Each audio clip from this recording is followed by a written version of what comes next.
Buenas noches, mis amigos. I am, I've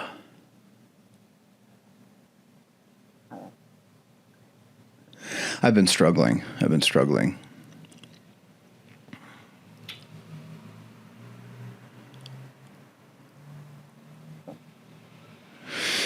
And I have hesitated to talk about it on here. I haven't really been inspired to talk on here for a while because, I don't know, I've been struggling for about, I don't know, a week and a half.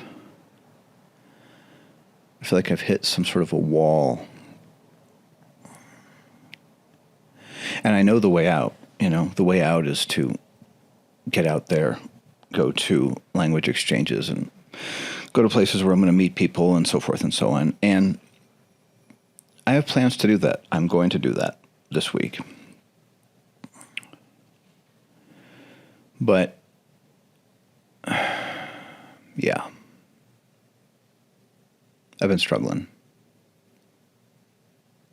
And I'm trying to be gentle with myself. I've been going to yoga, which is great, and I've walked so much. I mean, I've walked like probably 100 miles since I've gotten here. I don't know how much. An absurd amount. I'm gonna need to get new shoes, but I don't know. I have to figure out how to buy shoes. I guess I go to a shoe store. Zapatos. That's what the shoes are. Yeah. Anyway, so that's all. I mean, I don't know what else to say. I felt the need to release a dispatch thing here because I did promise.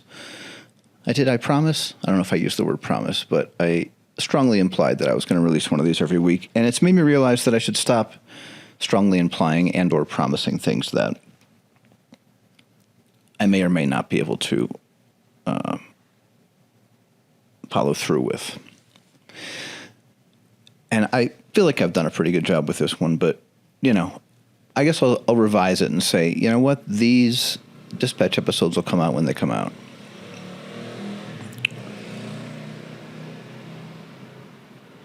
I'm honestly thinking about retooling the entire podcast to make it about my experience in Mexico, but right now, the idea of doing that is well, this is not going to be fun to listen to. So I don't think I should start that right away. Maybe I should think that through or try to get in a better headspace before I do that. I did do an interview for the podcast of a guy from here in Mexico City, Bernardo. A guy I met, 2 or 3 weeks ago through a friend of mine. And yeah, we're about the same age. We get along. Interesting guy. Interesting interview that should come out this week. But I'm not promising anything. I might just release this as is because who knows? That's fun. It doesn't require me overthinking every single thing. So I might just boom, bing, bang. That's what it'll be called. Boom, bing, bang. Is it bing, bang, boom? But I'm saying boom, bing, bang. That's funnier. All right. That's the name. Boom, bing, bang. That'll certainly get me some search engine optimization with a title like Boom, Bing, Bang. Or maybe I'll put in parentheses, I live in Mexico City. Okay, I need to cheer myself up. So I'm talking about the story that happened a couple weeks ago. And I haven't talked about the news or politics for, a while because, there's been other things going on. But I have been paying attention to my chagrin to a degree. Not entirely, but I've been paying attention.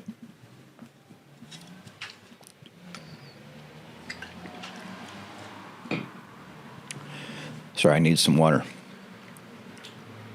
And the story that really amused me in terms of Trump being the funniest president of all time. This one's a great example.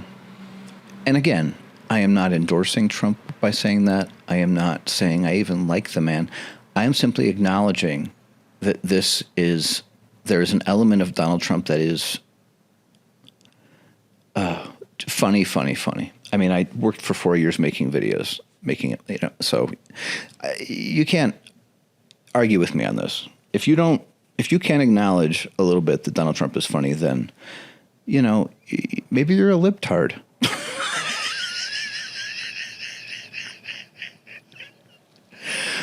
I think that'll be the name of the episode now. Maybe you're a libtard. All right. Anyway, the story that really struck me was a couple weeks ago, and there was a video that was going around of Donald Trump. This is when the Iran war was going on in earnest. And there was a video going around of Trump in a cabinet meeting about the war, ostensibly. And he is talking about how the pens that he used to sign, that they gave him to sign the bills or whatever, executive orders mostly, they're terrible, blah, blah, blah. He gives them to kids. How Trump gives them to kids. They're like, what can I do with this? I wish I could do a good Trump. But I can't. I've tried. Tremendous pens. I mean, it's not good. Anyway, so he likes Sharpies, as we all know at this point. He likes to sign the bills with a Sharpie. And so he was telling this long story at this cabinet meeting about how he called the president of Sharpie and said, I love your pens, your Sharpies, but I can't be using these gray, ugly things to sign bills with.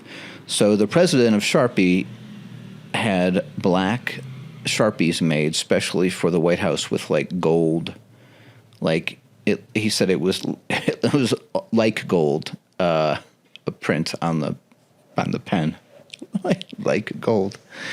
And so, yeah, I mean, it's a Trump story. It's kind of, all the late night shows played it because it's funny because it's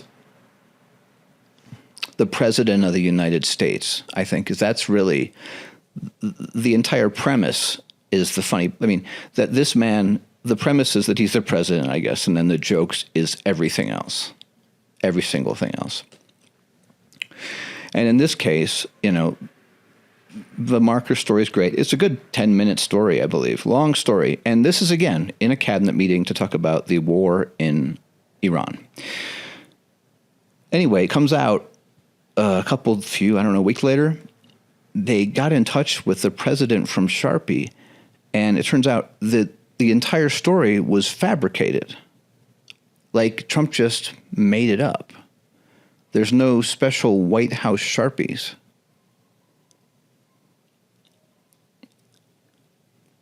Just let that sink in for a second. And of course, we've all forgotten this story, but how can I forget? It's what? Like what?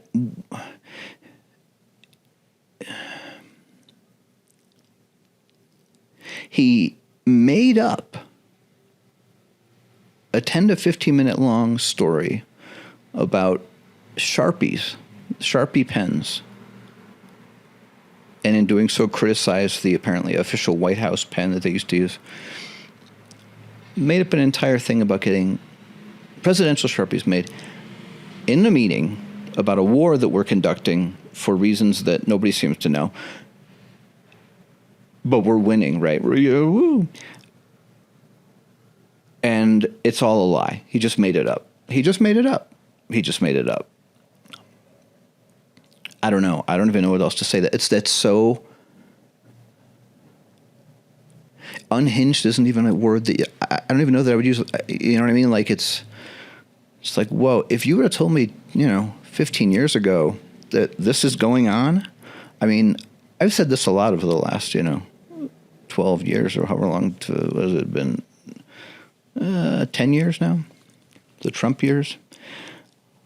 Everybody, I couldn't, if you told me 10 years ago, 15 years ago, I wouldn't believe what was going on. And like, it keeps getting more extreme. Like, I'm like, now he's just doing, like, if you had told me 4 years ago that this would be going on now, this is markers, he's fabricating marker stories during a war.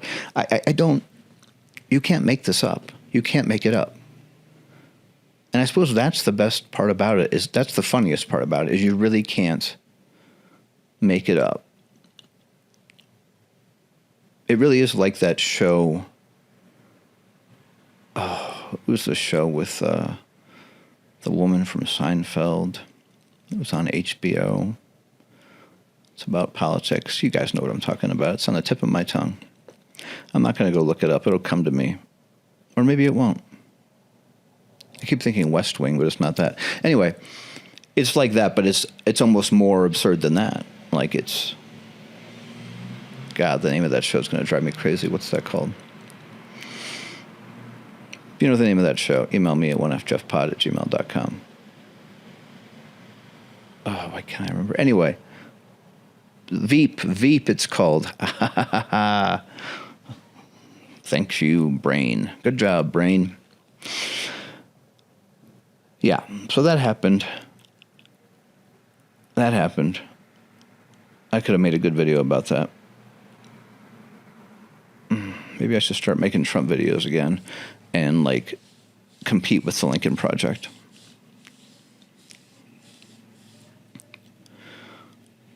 I don't think they do rapid response Trump videos anymore. I haven't seen any for a while. I wonder why that is. Anyway, yeah, I live in Mexico City. It's at once surreal and at once disturbingly normal. That's not the right word, but we get the idea. Or it's becoming normal, you know. You know, I wash my dishes every night. I started to cook stuff.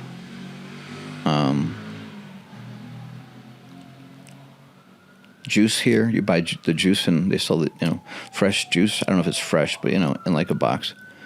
It's the best. They have like peach juice. It's incredible. It's incredible. I don't know that I've never had peach juice in the United States. I imagine we have it. Huh.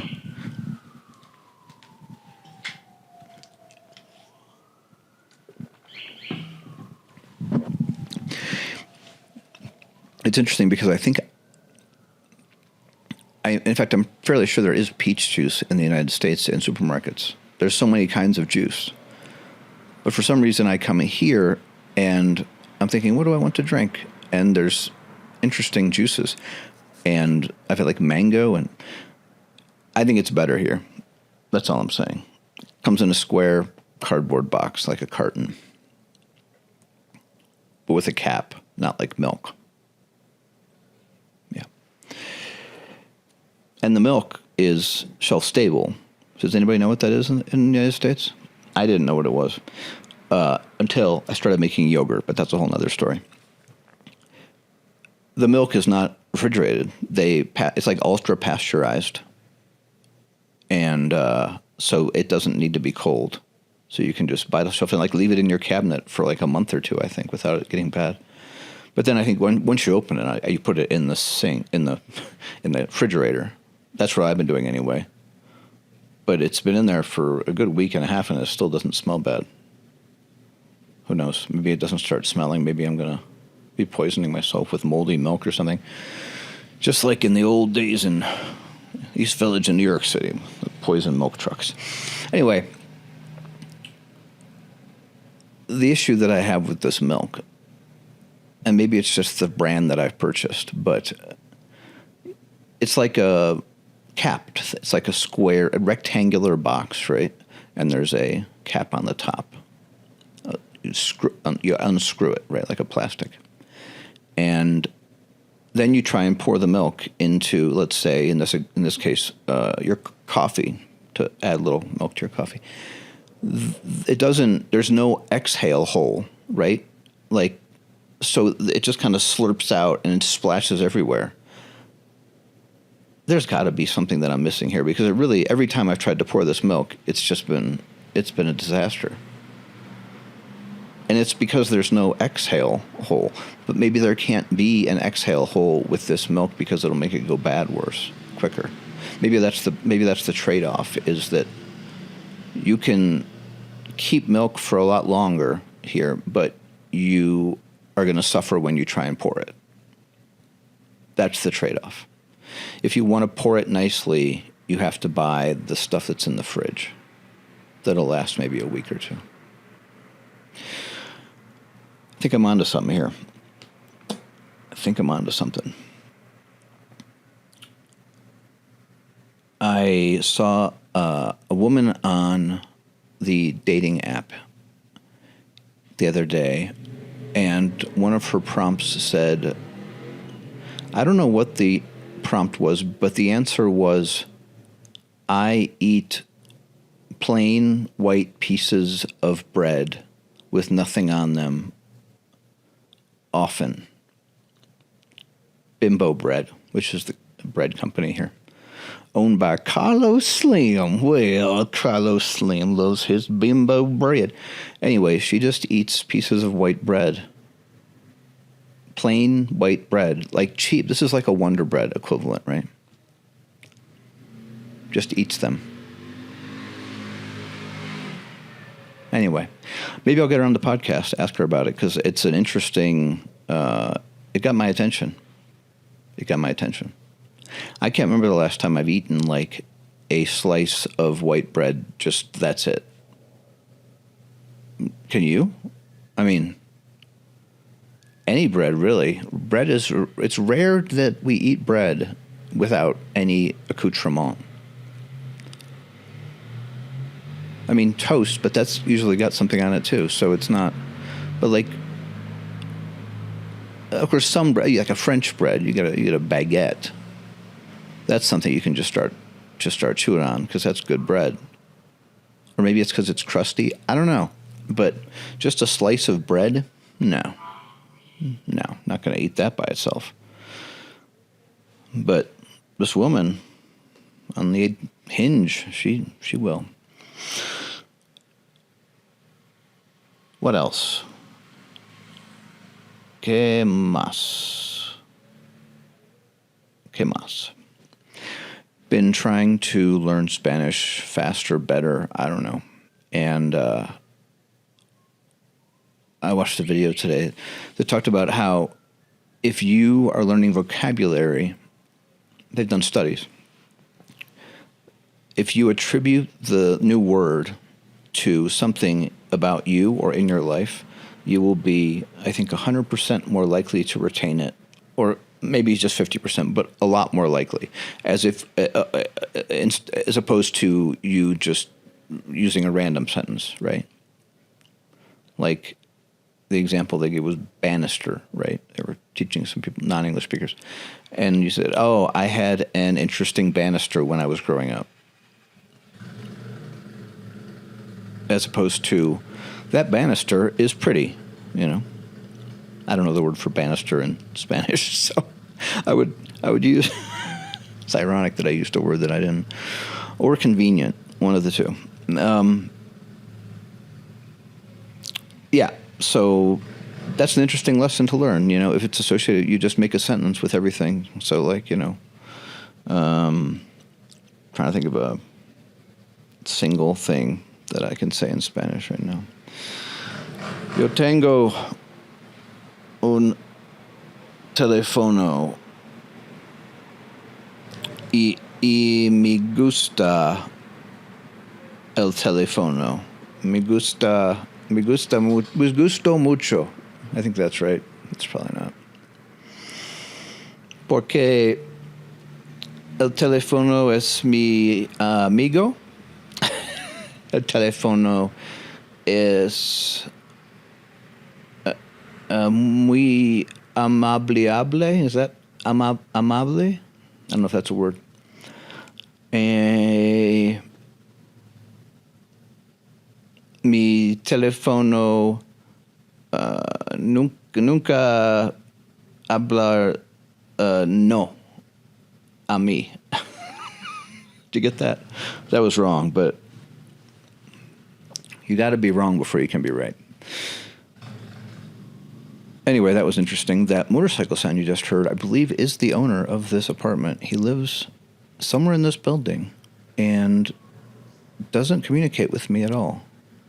I don't think he doesn't like me, but, like, he'll say hello, but that's about it.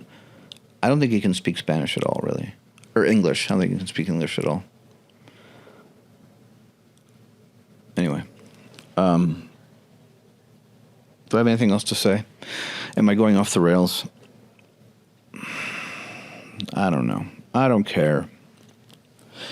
If you yourself are thinking of moving to Mexico City, like if you're like, that sounds great. I went to Mexico once and I loved it there and met some good people. And you think you're thinking about moving there, like do it. Just do it. Do it. And I mean that. Because what I'm going through right now, it's all part of it. It's all part of it, and it's good for you. It's good for me anyway. Es bueno para mí.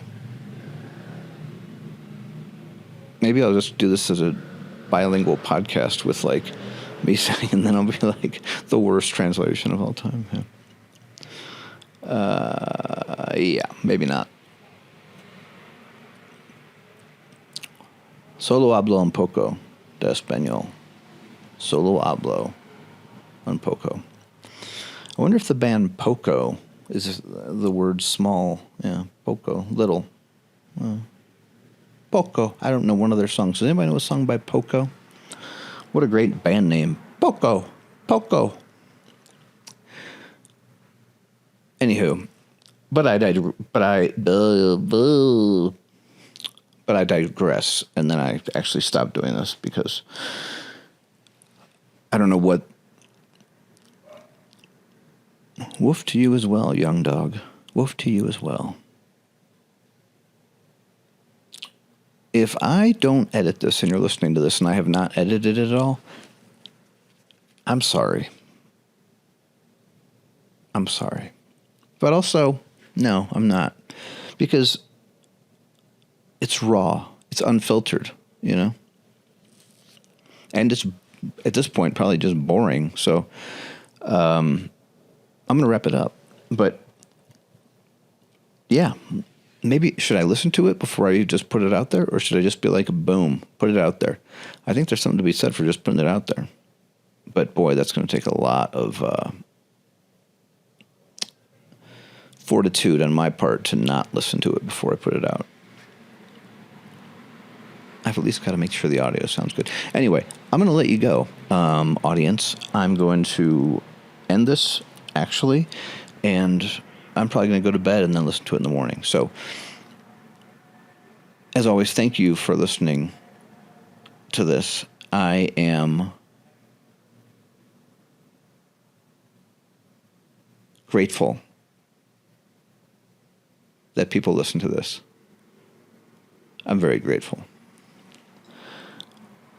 I don't know how many, and I don't think it's very many, but I still am grateful. That said, share this with your friends. If you guys are listening and you like it this much, send it to a friend. Please, send it to a friend. Because I don't know how to market this thing. People say me, what's your podcast about? I can't. How do I describe this? If you can give me, that'd be it. That's a great contest. And I won't get any entries, but the contest will begin anyway. And the contest is somebody, if you feel like you've listened to a lot of my show and you get the gist of what kind of randomness it is, and you think that you could describe it, like if somebody says, what's this podcast you're listening to? How would you describe that? And it should sound positive because I might use it, right? This is the problem. I want to be able to make an ad, that people say you need a commercial for your podcast. I want to make one of these, but I don't know where to begin because I don't know how to, and maybe that's why it's not getting a lot of listeners because it's how do you describe this? So if you know how to describe this, email me at onefjefpod@gmail.com. That's onefjefpod@gmail.com. And the best submission, which could just mean the only submission, will be the winner. And the winner will get some amazing prizes. So feast your ears on that, my friends. So hurry. Suggestions. How do you describe this? And that's all. That's all for now. Buenas noches, my friends.